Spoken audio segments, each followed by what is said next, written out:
If you've never ever run LinkedIn ads before, there's a very good chance you're about to waste money without even realizing it. Not because LinkedIn ads don't work, but because LinkedIn ads default settings and the campaign manager itself can tend to push beginners in the complete wrong direction. And it doesn't necessarily make it easy for you to get results, but it does make it easy for you to spend your money.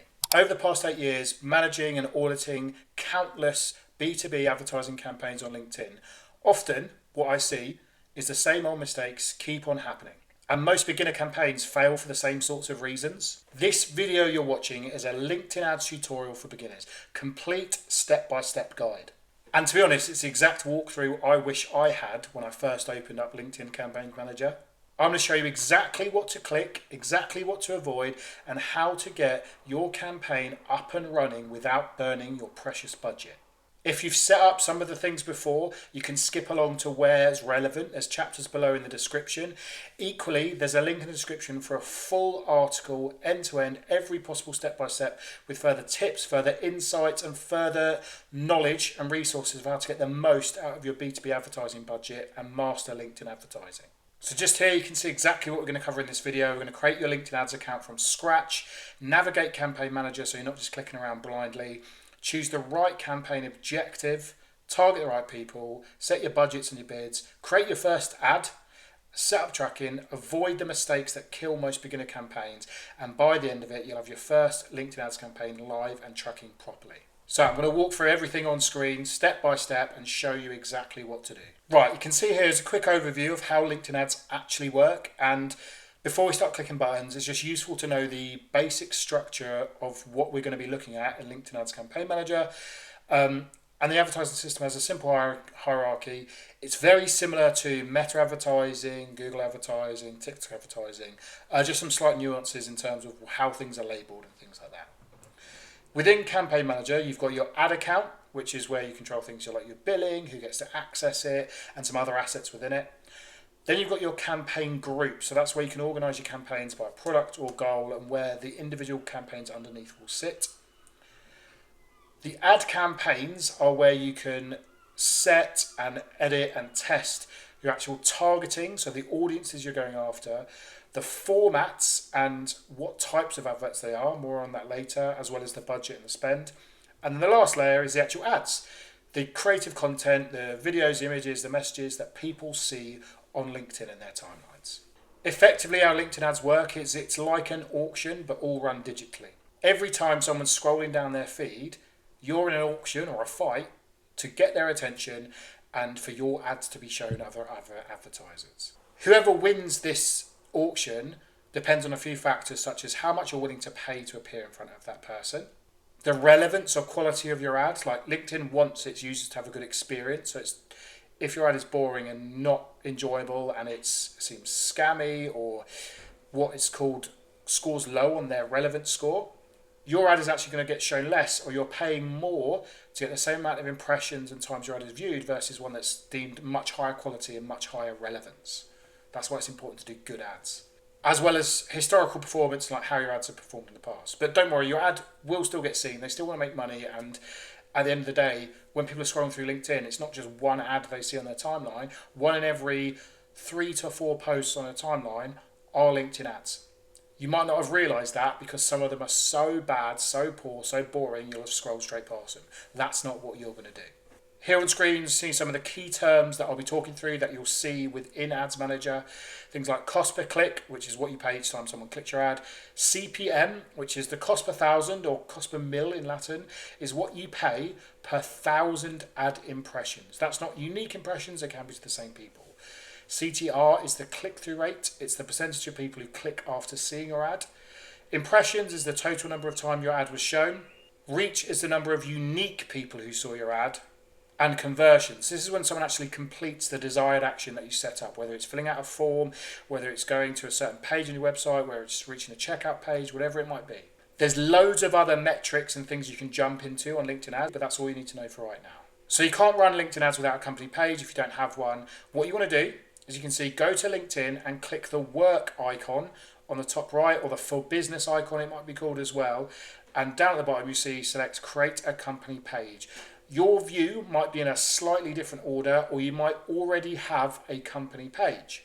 From there, obviously just put in your company's details, fill in the company name, put your website URL, industry, size, add a logo and a brief description. You can come back to it later, improve and edit it. I'm sure the vast majority of viewers of this video have probably all set this up. Now I want you to go to linkedin.com/campaign manager. If this is your very first time opening Campaign Manager, LinkedIn will prompt you to create an ad account. If you're a marketing manager for a business, I'll just double check with anyone internally if there's already an ad account created, and then you could get added to it as an admin user. If it's the very first time though, you're going to see a screen a bit like this. You click create account to proceed, obviously put in the account name, change the currency, and it's going to ask you to associate a LinkedIn page, which is what the company page is, with your ad account. Now, often it doesn't happen all the time, but when you're going through this stage of the setup, often LinkedIn will ask you for your card details before you can launch any campaign. Obviously, just enter in your card details. You won't be charged until your first campaign's actually up and running. And LinkedIn, at the beginning, it will charge you in smaller increments, but over time, as it trusts you as an advertiser more, you can set up different billing thresholds or different ways of paying. Once you've set that up, you'll see something like this Campaign Manager dashboard with your ad account name on the top, and you're ready to create your first campaign. And it can feel pretty overwhelming at first, but just so you know, here's where a few things live. You'll probably be on overview at the minute. There's plan, which has got some really useful information within it later on. You can set up audiences. You can basically, that companies tab is amazing once you start advertising because it lets you view intel and insight and actual data on what companies are engaging with your ad campaigns, which ones are clicking, which ones are turning into leads, but also how many times each company has seen your ads, but also seen your organic social media content. And this view is only visible to people who are using LinkedIn Ads Manager. And some of our clients, basically, it's an absolute treasure trove of intel and insight to hand over to their sales team and go, look, this company that we spoke to 3 months ago, in the last 30 days, they're actually seeing our ads loads, they're engaging with our organic content loads. It's probably time for a follow-up. Really useful tool, really underrated, really underused. But for now, what I want you to do is go to the Advertise tab on the left-hand side. This is where you're going to spend most of your time. It's where the main area where you'll create and manage campaigns. There's some other ones which you can talk about later on. It's around setting up your conversion and your tracking and things like that. But for now, click on Advertise. So you're going to click that blue create in campaign groups and click create campaign group. More often than not, what I'll do is I'll turn off that group objective button. This is the overarching campaign group. Again, for a beginner, I'd recommend just having run continuously from start date, because if you set a start and end date and set a start and end date with a budget, what you'll find is if the ad campaigns work really well, you'll want to continue them. So again, personal preference, just do run continuously from a start date, and I would leave budget optimization off. So we're going to click create, and then you should be able to click into that campaign group and you'll be on a different tab with campaigns. Now you're going to click create campaign, and LinkedIn's going to ask you to select your objective. You should see something like this on your screen where LinkedIn's going to ask you to pick an objective when creating a campaign. This basically tells LinkedIn what you want people to do and what you want it to optimize for, and affects how your ads are charged, how they're seen, and how LinkedIn gauges its performance. You'll see there are 3 columns and 3 categories there: awareness, consideration, and conversions. Ultimately, what you want in your business is for conversions and leads and real revenue, real inquiries. So for beginners, what I would do is possibly start with website conversions if you have your tracking set up, so your LinkedIn Insight tag and pixel. But potentially, if not, I would click website visits to start. Website visits is simpler. It gives you the data faster. It lets you analyze what's happening. And if there's not multiple conversions coming in every day, you won't necessarily get penalized for those conversions not coming in as quick as you would like. Basically, once you've got the tracking in place and you can see the website visits campaign running and you can see 30 conversions a month are coming in, then it would be better to set up a campaign based on website conversions for a better optimization. Here you can see a table breaking down each different objective, what it does, and what it's best for, and whether you should use it for a beginner. Brand awareness effectively is just going to spend your budget willy-nilly. Okay, it's just going to get in front of the most amount of eyeballs possible and maximize the impressions. That's not what most beginners want. They want leads, inquiries, and sort of real results. The caveat to things like brand awareness and engagement and video views is you can run ads where it's from an employee within your company and it's shown to your target audience. At the moment, for a lot of ad accounts, that's pretty much based on those more engagement metrics. You can't run one for website visits, website conversions, and lead generation. This other one here, which I'm going to talk about now, lead generation.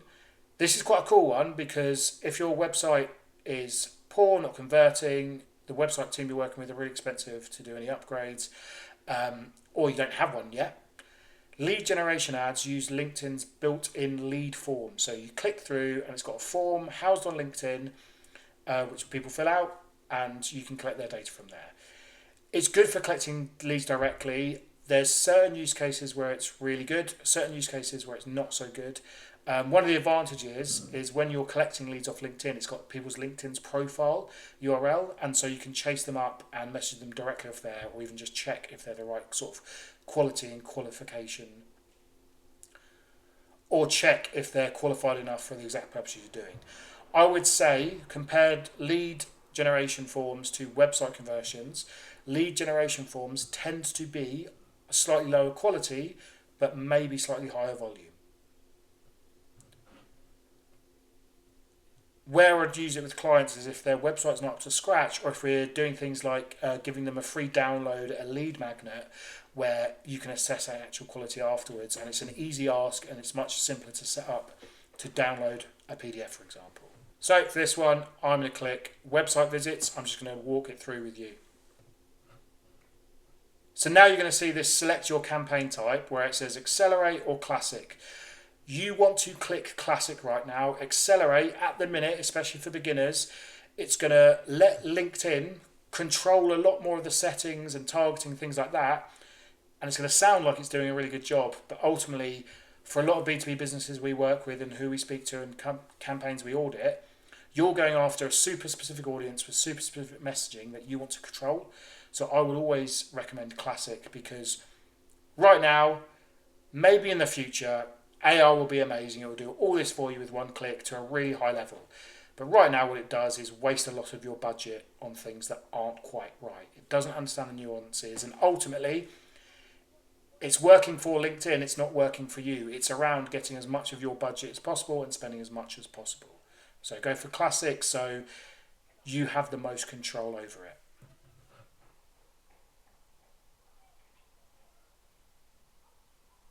So now we get to a fun part, is we're actually going to start sort of building out the audiences. This is where most people get it wrong. LinkedIn targeting is really powerful, but it's also really easy to waste money if you go too broad. I would often skip this, again, this sort of what you're marketing, where it puts in your URL, your name, because again, it's going to give you auto-generated results that aren't going to be as strong as manually creating the ads. And this use auto-targeting maximize results, dismiss that. Right, here's this audience page, and you'll be spending a lot of time here, and it can be incredible. There's multiple other videos where I walk through how to get the best out of this. But ultimately, the main functions that you're going to be looking at are people's job titles, so you can target specific roles like marketing director or IT manager. And I'm sure lots of you have your clear customer personas list where you've got lots of different job titles that you transact with often. If you want to go slightly broader than that, you can do job functions such as marketing, operations, human resources. A really good one is seniority, so you can filter by director, VP, C-suite, entry level, whatever it might be. Often a lot of people obviously wanting to reach decision makers, but you might set up separate campaigns where you're reaching middle level employees for larger businesses and directors, founder level people at smaller businesses. Again, for a lot of clients, you'll be wanting to target different company sizes to match your ideal customer profile. And there's other things in there such as members' interests, members' skills, different groups. And there's a lot you can play around with, and I'd recommend when you've got time just to look into each different asset and facet of LinkedIn audiences, because you've got your audience attributes, which I've just talked through in terms of specific company information. You'll notice that you can actually enter in specific company names, but there's a quicker way of doing that as well. Different demographics, educations, job experience is probably the main one to look at and investigate, because you've got job seniorities, job titles, and then interests and traits, which is getting better and better every year in terms of actually helping group together different demographics of people that LinkedIn will monitor different LinkedIn members, what they're interested in, what they talk about, what content they consume, what content they click, what other ads they click, and what other websites around the internet they're engaging with. It's not as strong as Meta's advertising engine in recognizing that yet. It's just because there's much less advertisers on LinkedIn than there are compared to Meta. You'll notice just before this, there's also an exclude button. So all those different parameters we've just talked about, you can also exclude people and filter down people based on those parameters. So just above that, audience attributes, you see there's audiences. That's using your data to retarget website visitors or reach known contacts and accounts. You can upload lists.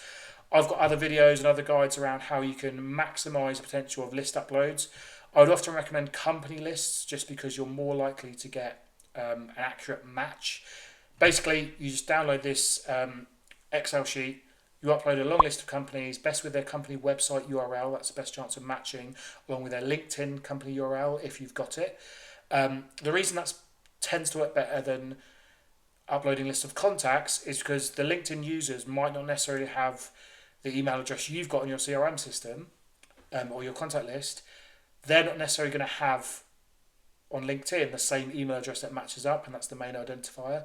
Plus, obviously, like company lists, if people change jobs or whatever, and also you might not know who that individual contact is, this is the best way of doing it. So there's lookalike audiences, which is you might create an audience, say of people who visited your website over the last 6 months, and you can tell LinkedIn to find people that are very, very similar to those people, or people that have actually filled out your book a call form. Find out people that are very, very similar to those people. There's predictive audiences, there's retargeting audiences, there's third party, and there's other audiences. The main one here for most clients that we'd use and recommend is list uploads, where you can actually upload the dream list of companies you wanted to work with, or companies already in your CRM list that might be lapsed leads or people you're trying to get in touch with and your sales team just can't get them on the phone, get in their inbox. And this is an amazing way to ensure that your LinkedIn ads and your advertising budget is spending on the companies you care about. Then if you combine that down by filtering by job title, seniority, etc., you know and you can guarantee your ads are being seen by the exact people you transact with. That's why LinkedIn ads is amazing. No other ad platform has this granular level of detail for so many different industries, especially if you're a niche, boring B2B business that sells to a really specific customer base. The other one is retargeting. So retargeting audiences is all based around their behavior with your business, your website. You can see there's company page, different documents, events, but the best one is obviously people coming to your website, because if you're a B2B business watching this, the likelihood is people aren't stumbling across your website for a laugh. They're interested and they may have found it through some of your very other hard-earned marketing activity. Whether it's SEO, you're in Google Ads, you met them at a conference, you're emailing them, or they've just stumbled across you from a personal reference or whatever it is. Retargeting ads are often the lowest hanging fruit for any niche B2B business, because like I said, no one's coming to your website for a laugh and you're reminding them, nudging them into making a decision. I've got loads of other videos about this on the channel.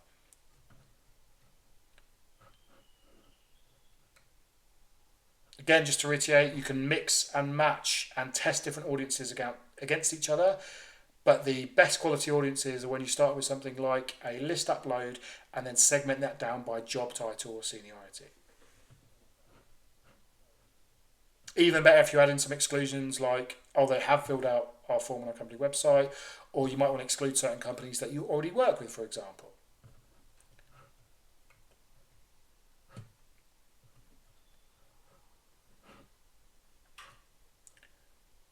The useful thing is when you start creating audiences, on the right hand side you'll see there's forecasted results, and take it with a pinch of salt because some of the numbers are very accurate, but it will give you an indication of your key metrics like cost per click, cost per lead, CPMs and stuff like that. However, a lot of them are based on average, and you want to be better than average, don't you? One way to be better than average, right, is you'll see this box here. It says enable on audience expansion. Please, please, please, every single time you run an ad, every single time you're building out a campaign, double, triple check that you've unticked that audience expansion.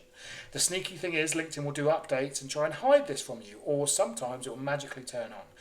Always untick audience expansion, because as you can see, if you click that little question mark, it's written in a sort of vague way, but effectively what it does is ignore all your targeting that you've set up. Just talk through all those amazing, really precise, really specific audience targeting you could do.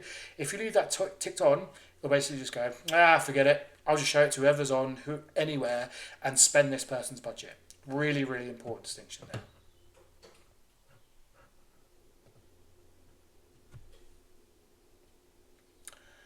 One thing to just understand is the narrower the audience, generally, the more expensive it's going to be, because you're targeting people more precisely and you're paying for a more specific audience. Obviously, the audiences where loads of other advertisers want to reach them, such as more senior audiences in high demand industries, think finance and legal, they're going to be more expensive to reach. But there's a reason they're more expensive to reach, right? And don't just go, I want to make sure that my audience is as cheapest to reach as possible, because the likelihood is they're not your buyers. If you are selling something to the most senior audience within the most expensive niche financial services industry, it's probably because your product as well can get the return on investment from these marketing campaigns. So it's just take those numbers with a pinch of salt on the right hand side. For most of the clients we ever work with, the audiences are very small and are very tight and are very precise, because they know exactly who they're going after. And that's why LinkedIn Ads is great. Again, there's a link in the description with some more advanced LinkedIn targeting hats and some other secret strategies within it, which aren't really going to fit in the purpose of this video, but as you go through and advance with your LinkedIn Ads campaigns, they're worth looking at. So now you'll see ad formats. All this is the actual format something will take as an ad on people's timelines or in their inbox. Single image, that's probably going to be the most popular, the most simple, fast to create. It's proven performance as well, like they always do really well if they're set up right. And most campaigns you're going to start with a single image ad. Carousel ones are those ones you swipe through and you can put multiple different images alongside one carousel. They can work really well if you're telling sort of a more narrative arc, you want to get across multiple messages. It can have higher engagement, but sometimes it's more assets to create, and because they aren't necessarily shown as often on LinkedIn ads, it can be slightly more expensive. And ultimately, with a single image ad, you're going to let the page that you're guiding to, when someone actually does that click, to do the selling afterwards. Video ads, amazing, can perform really, really well. They can be slightly more expensive to show people in the feed, but if you're going after a super specific audience, especially if you're going retargeting, and the viewer might be aware of you or even aware of the person within the videos, like your sales team or your founder, they are incredible. Really high engagement. It builds trust as well, because especially if you're showing a quite raw, organic, authentic video just filmed with an iPhone and you're putting across your best sales pitch, those are gold dust and they work really well. However, it requires a bit of effort. It requires you to record a video, and I know not everyone's comfortable with that. And sometimes image ads do outperform them in a cost per click environment, and also just getting people to the right landing page. Really good for testing it. I would always recommend people do film a video, and again, I've got more information on that, but let's look at that later, right? For a beginner, the only other real ones I'd look at maybe would be document ads, which is almost like you'd upload a PDF if you haven't housed it on your website, and you'd use a lead gen form later on where people can fill it out after viewing the first 4 pages. After that, they'll be prompted to fill in a form. Again, like the reason you're probably watching this as a beginner is you want leads, you want inquiries, you want calls. Ignore this for now.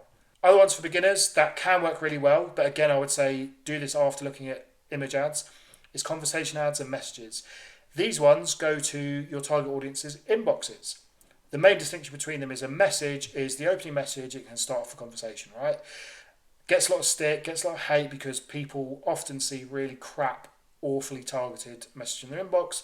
But when you do it with a bit more personality, a bit more straightforward, shorter, hard-hitting messages, also to the exact right audience at the right time, can work really well.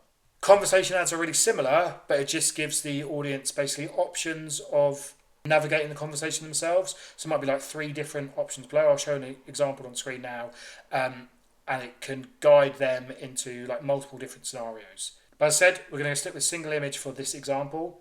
Below that, you'll see URL tracking parameters. Basically, this is where you can see on different data analytics sites, most common being Google Analytics, it can help track which ad campaign, which individual ad is actually performing strongly for you.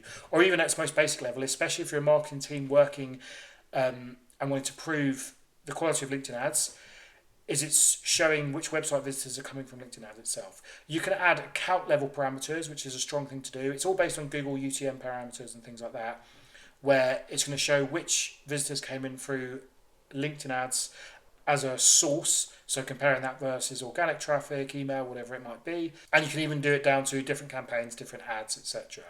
If you know about this and your company's already doing it, you'll know how to set these up. If not, again, you'll be able to find an article, quick Google. But if this is the only advertising you're doing, it'd be very black and white and very obvious if LinkedIn ads is working. I would recommend looking into your tracking parameters and your Google Analytics setup, just so it gives you a bit more insight, a bit more intelligence. Right, this is the second big red flag, double check, triple check. Make sure you never leave this ticked on box with its placements. As you can see here, right, it's got, right, LinkedIn. Cool, we want to leave LinkedIn ads on LinkedIn. Place ads on LinkedIn properties like the website mobile app. This sneaky one right here, again, which LinkedIn sometimes tries to hide, LinkedIn Audience Network. Places ads on trusted third-party publishers where LinkedIn audiences engage. Now, I have a not even little bone to pick with LinkedIn. I'd say 80% of the companies that we go on their LinkedIn ad account and they say, oh, we've tried LinkedIn ads, but it's not really working.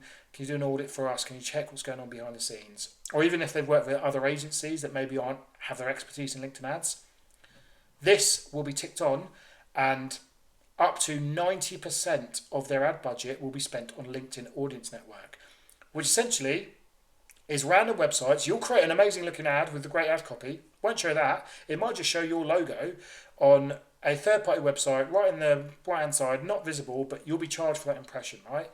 Often it will be showing on like different mobile apps and mobile sites, which it says you're getting loads of cheap clicks from. But when you go into your analytics and check, those people come in, disappear straight away, probably because it's bot, probably because it's spam traffic, or even if you've been on an app, maybe a dating app you might think, where you swipe across and you swipe, and you happen to swipe on an ad and it clicks you in directly to a website. Right? I've heard. Also, some of the traffic coming in is a bit more sophisticated, but it will say it spent 85 minutes on your website. I want to say this right now, never leave it LinkedIn Audience Network ticked on, because it's spam traffic, it's fake traffic, it's bots. And also, even if it's traffic that's legitimate people, they aren't in the audience you set up. It ignores all your targeting parameters and criteria you created. It just completely ignores them because it wants you to spend your budget. So that's probably the biggest lesson. If you've come here and you've already used LinkedIn ads a bit and you're wondering, oh, am I doing this properly? I want to set it up properly. I'll watch this video. You've probably left LinkedIn Audience Network and LinkedIn Audience Expansion on. Please never tick them on. You'll get notifications from LinkedIn saying, oh, you can improve your ads by up to 25% if you tick this button. No, do not do it.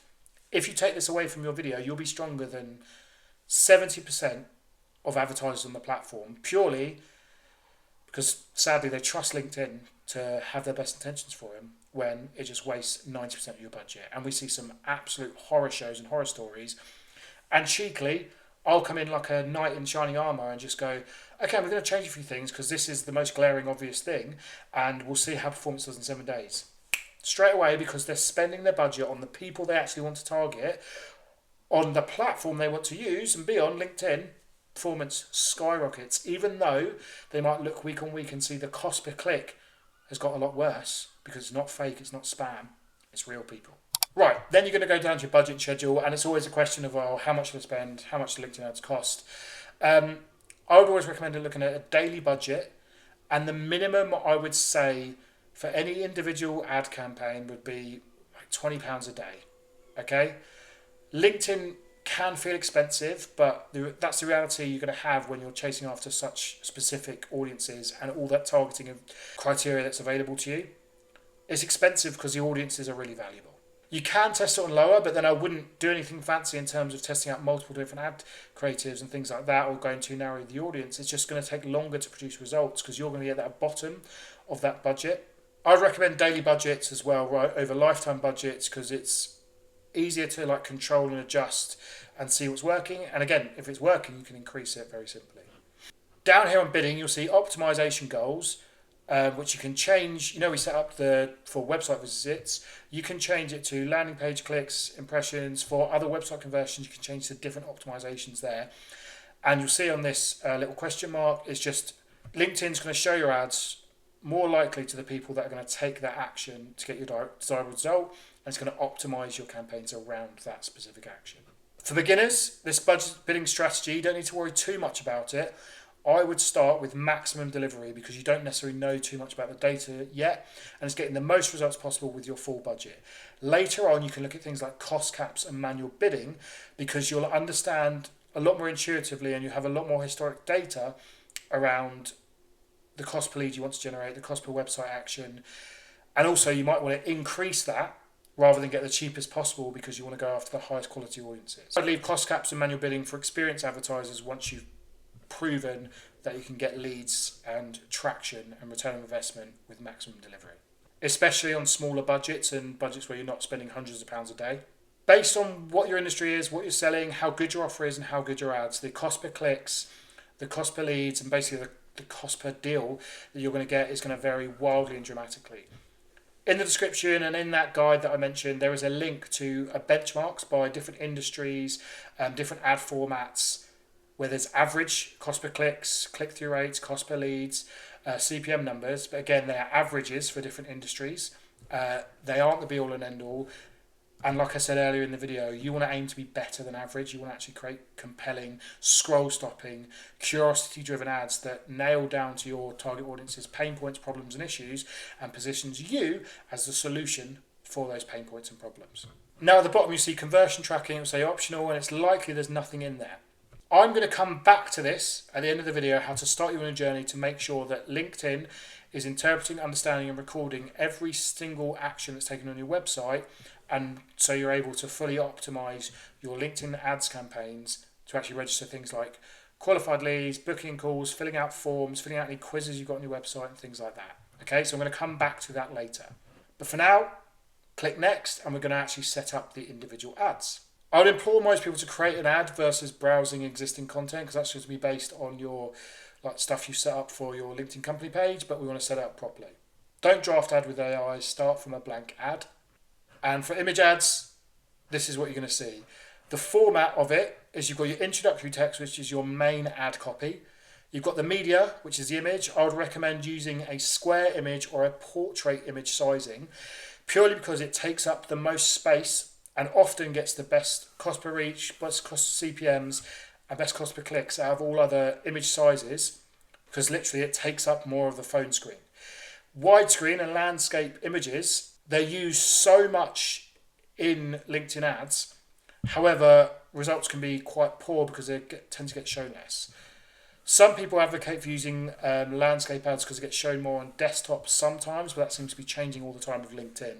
And just for uniformity, just for it being the most compelling visual impact, I'd say look at square ads or portrait size ads, which is 1.9 to 1 or like 4:5 image sizing, like a portrait post on Instagram. Here you've got your destination URL, which is the page you are guiding to. Ideally, it's a specific landing page which resonates with the exact ad and offer it might be. Yes, it might be your homepage, but I would say don't necessarily guide to your homepage all the time, because you're selling something very specific in an ad that you might want to guide to a specific landing page for the purposes of this campaign. Your headline, which is the main sort of headline underneath the image, and a call to action. There's loads of different call to actions for you to select to, which can be specific about it, but a lot of catch-all ones, learn more, works. And the description is optional. It won't show on all ad formats, but it's sort of like a sub-headline below the headline. Here on the screen is a simple example, which shows you what it looks like. But for these ads, best practices in ad copy is basically make sure you're honing in on a problem. People scroll past your product features. You need to care about them. They don't care about you initially. Make them stop. Be specific in terms of the outcomes you're promising. Be specific in terms of the people you're targeting. Like a real easy thing to do is use the specific job titles and industries in the first line of the ad copy, because it sort of interrupts people as they're scrolling, because go, oh, I'm a finance manager for a small manufacturing company. And you can be clever about that opening hook, opening line, being super specific about the audience you're targeting and the problems they are facing. Calling out the audience just is a nice, easy starter point for that first specific sentence of your ad copy. You need to make it clear. You need to basically idiot proof it around what they're getting for clicking, because all this ad is really is selling that first click, raising enough curiosity for them to check out more. And please, please, please skip the corporate jargon, the buzzwords, all that alphabet soup, whatever you like to call it. Write like a person talking to a person, not like a press release, not like an HR release. Don't write too much in terms of waffle trying to explain everything. This is one ad. If you want to test out different messages, different hooks for your audience, run multiple ads versus each other. Your ad campaigns will always perform better if you're running multiple ads in it, even on slightly smaller budgets, purely because whatever you assume is going to work and what your audience is going to buy it on, 9 times out of 10 you're wrong. And I'm wrong all the time. I'll produce loads of different ad creatives, different ad copies for me and my client, and we'll go, oh, we really like this one's cool. I'll fight my case for one that I really like. They'll fight their case for one they want to make sure it covers off certain points that they want to talk about. And often it's sort of the style, the image, the ad copy that we might not actually think would work that well is the winner. It's the one that gets the most clicks, one that gets the most leads, and go from there. So do test things out. In the link, I've got some different creative frameworks, creative drills that are going to help you write better ad copy. They're going to help you generate better scroll-stopping ad creatives and images. But look, if you're watching this, that's the fun bit, is coming up with the ads. This video, for purposes of how to make sure that you're creating those ad campaigns without fucking up. If you're really struggling and need help with ad creative and how to grab the attention of your target audience, there's a link in the description to book a call with me, and we can run through some free ideas. Equally, if you want some really quick help, drop your website in the comments below and describe what you do for a business, and I'll send you 3 free scroll stopping ad concepts to your business, specifically tailored to your target audience and their pain points and problems.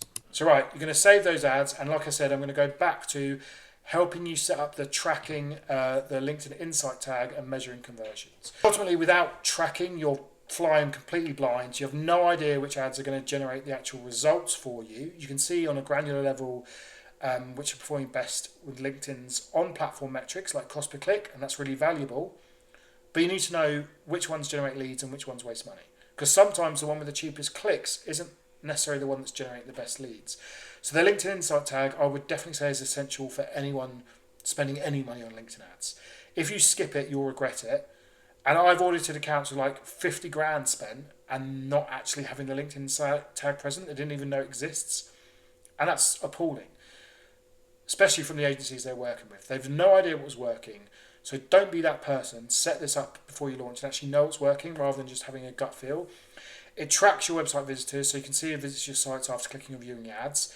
You know, when I mentioned that retargeting audiences, how it's the best low-hanging fruit and ultimate cheat code really for specific niche B2B websites, you can't retarget visitors of your website without installing this LinkedIn Insight tag and this tracking. Ultimately as well, it communicates back to LinkedIn who's filling out the form, who's driving the conversions, and it will help optimize your campaigns further, because LinkedIn's showing, oh, this ad campaign is really great because X amount of people have come and filled out the website form. I'm going to show this to more people. I'm going to help it optimize because it's a high quality ad. In the link below, I'm going to put in the ultimate guide for complete tracking pixel setup guide. That works across LinkedIn advertising, Meta advertising, Google advertising, and more, because the best way to do this is to manage through what's called Google Tag Manager. I would say please check out that guide, because ultimately it's a case-by-case basis. If you're using Shopify, if you're using Wix, Squarespace, if you're hosting yourself, if you've got it on any other thing, and if you're working with a website team, if you've got that in-house, if you're building it yourself, there's different sort of case-by-case basis on how to implement the Insight tag. For Google, for Meta, for LinkedIn, it's a tiny piece of code that you inject into the back end of your website, which works without you even realizing. It's invisible. It's just quietly sitting there telling LinkedIn or Meta, hey, this person was here, like a nightclub stamp you're stamping in their hand. That's it, no magic, it just keeps track of it.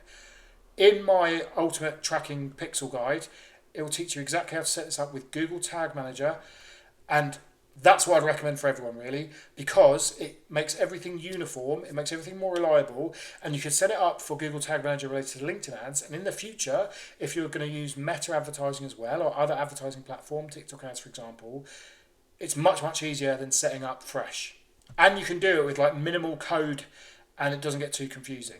You basically install it once, and then you can edit, add, remove, and change things all on there without touching your website code. For those of you out there who want it step by step done today, personalised instructions exactly to what your setup is, I've actually got like a AI prompt which you can copy and paste into any AI assistant that will interview you and walk you through your exact setup. And it might only take 10 or 15 minutes to do, but it's really important you do it at some point.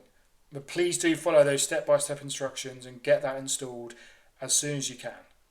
One other quick thing before I round up this video, in account settings, this is where you can manage access and add your colleagues and add any other people that might need access to it. Your billing, which is really important if you need to get those invoices and actually file them with your accountant. If there's any other questions around if you're getting lost, please put them in the comments and I'll help you out as quick as possible. As we reach the end of this video, I'm going to recap the common LinkedIn ads mistakes I see all the time from beginners, and they're very costly, and I'm going to make sure that you don't make them. I hope that you remember, number 1 is don't leave audience expansion on. Number 2 is don't leave audience network on. Audience network is, I hate it so much because they always try and hide it, and they always change the user interface and it sneaks on every now and then. Mistake number 3 would be don't make your targeting too broad. The reason LinkedIn ads are so powerful is because they can be super specific around the exact people you're going after, the exact job titles and the exact companies that you want to transact with and sell to. So don't just select marketing as a job function. That's going to be way too broad and you're going to waste your budget. Most of those people aren't your buyers and you end up paying for irrelevant clicks. Get precise, spend some time, create the ultimate audience. And layer those people up within specific company sizes, specific job titles and things like that. Trust me, it's worth the effort. Mistake number 4, and again it annoys me just as much as LinkedIn Audience Network, is boring corporate ad creatives. A lot of people will sit there and complain that LinkedIn ads didn't work, even if they had all these background settings set up to the nth degree, they knew exactly what they're doing, they knew their way around Campaign Manager like the back of their hand, but they're showing a boring stock photo of a handshake in an office and going, oh, LinkedIn ads doesn't work. No, your ads were shit, mate. They were boring. It's all for nothing if you don't stop the person you want to sell to from scrolling. So stop making boring ads. Just because it's B2B does not mean it needs to be boring. Don't have vague corporate headlines around driving innovation.